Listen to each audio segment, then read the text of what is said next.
Hulis Aydın. Müdür yardımcısı. Ne? Lütfi Hulis değil mi? 110 bin lira sen alacağım. Mehmet Kaymaz mı bu kağıdı sana verdi? Evet. Kim verdi? He? Kim verdi bu kağıdı sana? Bu makbuzu? O Mehmet Kaymaz mı? Mehmet Kaymaz burada mı çalışıyordu? Evet. Bu ne dernek başkanı? Burası sendika. Sendika başkanı, evet, tamam. Senin var mı makbuz? Makbuz vermedi. Benim 45 günüm bitti. Kaçtı. He? Verdim 45 gün sonra kaçtı. Kaç para verdin sen? 86 milyon. 86 bin. Sen şimdi böbrek diyalizi... Ben diyaliz hastasıyım sonra nakil. Ha, yani böbrek nakli oldu sana öyle mi? Diyaliz hastasın şu anda. Yok şu an geçti. Geçti. Kaç para verdin sen? 86 milyon. 86 milyar. Kime verdin? Mehmet Kaymaz. Mehmet Kaymaz burada mı çalışıyor? Burada çalışıyor. Evet, Sendika başı. Sendika başkanı aynı zamanda. Peki Mehmet Kaymaz parayı ne yaptı? Bilmiyoruz ki et alıyoruz satıyoruz diye. Et balıkları ufak.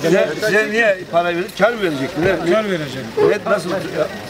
Siz nasıl ikna etti para aldı? Onu bana anlatır mısın? İşte arkadaşlara makbuz verdi itmayeti. Askeriye et veriyoruz. %8 karla. Nasıl? Askeriye et veriyoruz. Ben anlatayım mı? Tamam, evet. Askeriye %8 karla. 45 günde biz hayvanınızı getiriyoruz. Tosunuzu getiriyoruz. Çobana kadar besliyoruz. Böyle bir şey yok. Yani bu işi ben müdür bezneci gizli biliyoruz. Bizden başka kimse bilmiyor zaten. ben müdür vezneci gizli yapıyorum.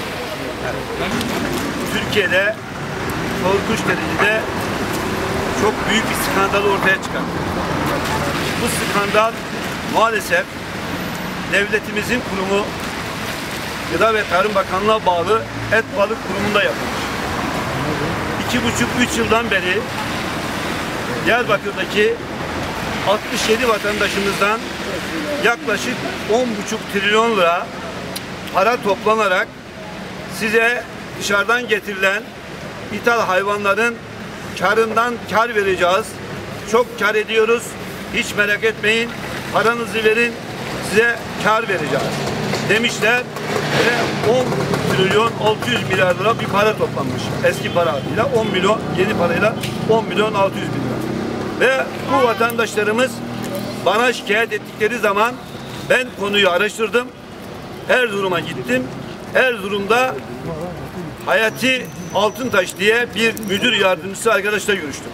Daha önce Hayati Altıntaş müdür burada görev yapmış ve burada bu yolsuzluklar olduğunu, milletten para toplandığını, burada muhasebeye para gittiğini, muhasebeciyle müdürün ve sendika başkanının bir diyaloğun olduğunu ve bu paranın çuvallarla para geldiğini, bu paranın vatandaşları dolandırıldığını, bu parayla ilgili lütfen milletin parasını almayın, milletin parasını verin demesine rağmen kimse uymamış ama bu Hayati Altıntaş ismini veriyorum, kendisi söylediği için veriyorum. Bir yazı mektupla Başbakanlığa ve Tarım Bakanlığı'na bildirmiş. BİMER aracılığıyla. Oradan bir müfettiş göndermişler. Müfettiş bu Hayati arkadaşı usulsüz ve kendisi ortalığı karıştıran suçlu göstermiş ve o adama kınama cezası verilmiş ve buradan yani Diyarbakır'dan Erzurum'a sürgün gitmiş. Ve bu arkadaşımız bir de savcılığa bir dilekçe hazırlamış ama maalesef verememiş. Ve dilekçesinde de şimdi fotoğraflarını dağıtacağım. Diyor ki burada çuvallarla para geliyordu. Buradaki sendika başkanı temsilcisi olan bir arkadaşa para veriyordu. O da müdürle ve diğer kişilerle beraber birlikte parayı alıyorlardı. Ama Diyarbakır'daki zengin olan belli kişilerle de paylaşıyorlardı. Ve bu kişilerin paraları verilmediği için de bunlar bana müracaat ettiler ve böyle bir skandal ortaya çıkarttı. Şimdi burada belgelerle yapacağız.